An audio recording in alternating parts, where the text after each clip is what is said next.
जिंदाबाद जिंदाबाद। जनवादी पार्टी जिंदाबाद जिंदाबाद जिंदाबाद। माननीय डॉक्टर संजय सिंह चौहान जिंदाबाद जिंदाबाद जिंदाबाद। माननीय डॉक्टर संजय सिंह चौहान जिंदाबाद जिंदाबाद जिंदाबाद। सम्राट पृथ्वीराज चौहान अमर रहे।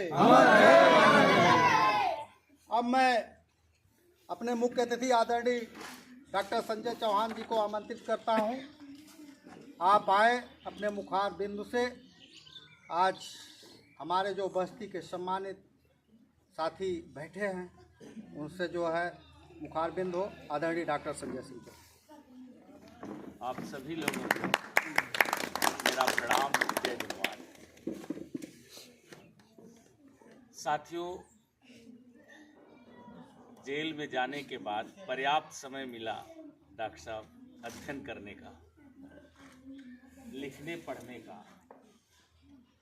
तमाम सारी जेल की लाइब्रेरी की किताबें थी, उनको पढ़ने का। और मैंने एक किताब पढ़ी 1984, जिसके लेखक थे जॉर्ज ऑरवेल। और उस किताब में 3 कोटेशन प्रमुख रूप से कोट किया गया था। पराधीनता ही स्वाधीनता है। बड़ी बात अटपटी दिख रही है, समझ में आ रही है।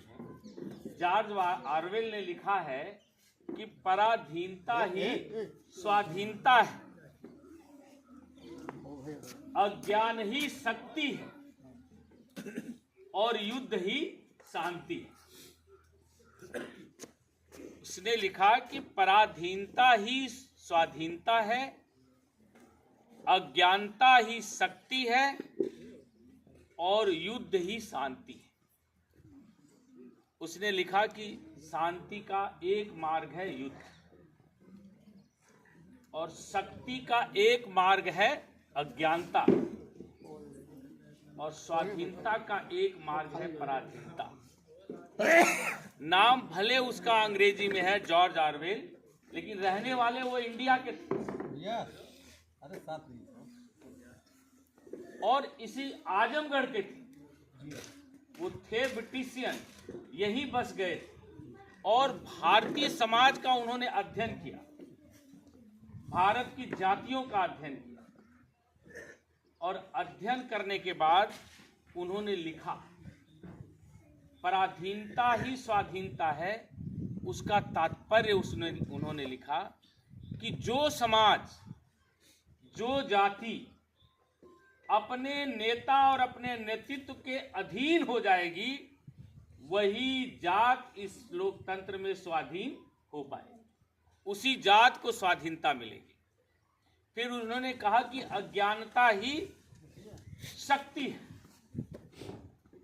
उनका कहने का मतलब था कि समाज में नेता से बहुत ज्यादा विद्वान लोग हैं। अखिलेश यादव जी से विद्वान लोग नहीं है यादव बिरादरी में। अखिलेश यादव जी से भी ज्यादा पढ़े लिखे लोग हैं। सैकड़ों आईएएस हैं, सैकड़ों आईपीएस हैं। लेकिन अखिलेश यादव ही क्यों नेतृत्व कर रहे हैं? जॉर्ज ऑरवेल ने कहा कि भारतीय लोकतंत्र और भारतीय जनतंत्र के व्यवस्था में जो समाज अपने नेता के अधीन हो जाएगा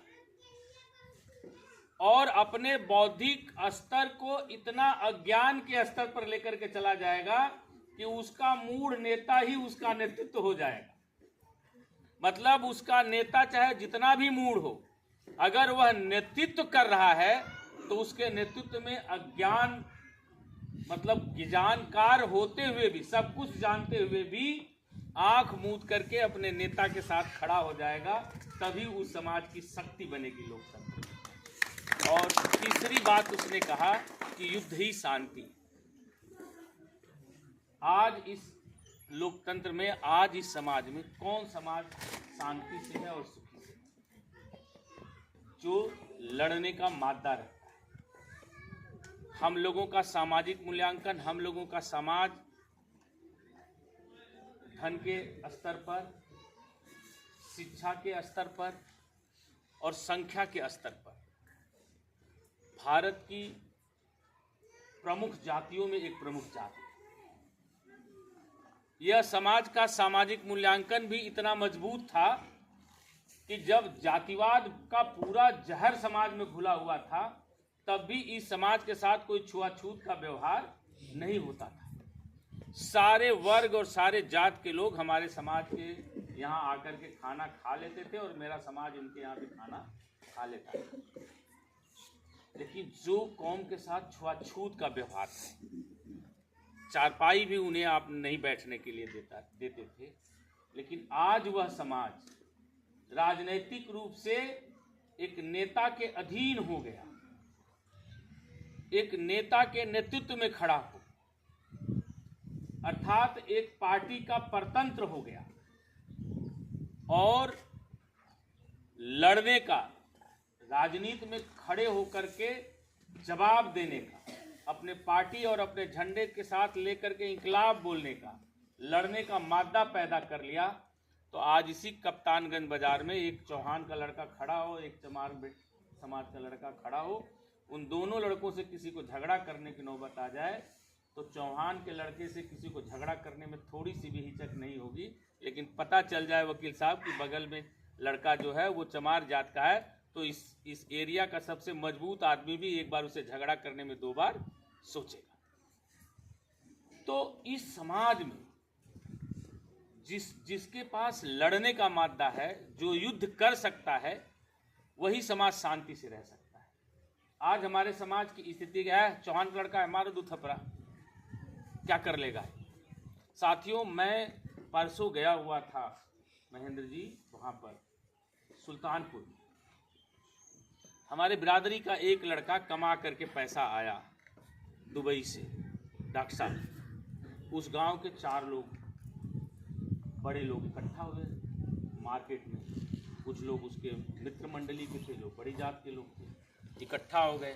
उन लोगों ने कहा है पैसा कमा के लिया है, चलो कुछ खिलाओ पिलाओ। उसने कहा कि पैसा हम आए हैं, कमाए हैं, तो परिश्रम किए तो अपने घर के और अपने खाने के लिए, कि तुम लोगों को खिलाने के लिए। और इसी बात पर कहा सुनी हुई और उन लोगों ने इतनी बुरी तरह से उस लड़के को मारा कि वही वो लड़का। आज स्थिति यह है कि आपको इतना कमजोर लोग क्यों समझ रहा है? इस समाज को लोग इतना उपेक्षा की दृष्टि से क्यों देख रहा है? राजनीति में भी उपेक्षित है पूरी तरह से कि नहीं? राजनीति में भी कहीं पूछ है? कोई मतलब है इस समाज का?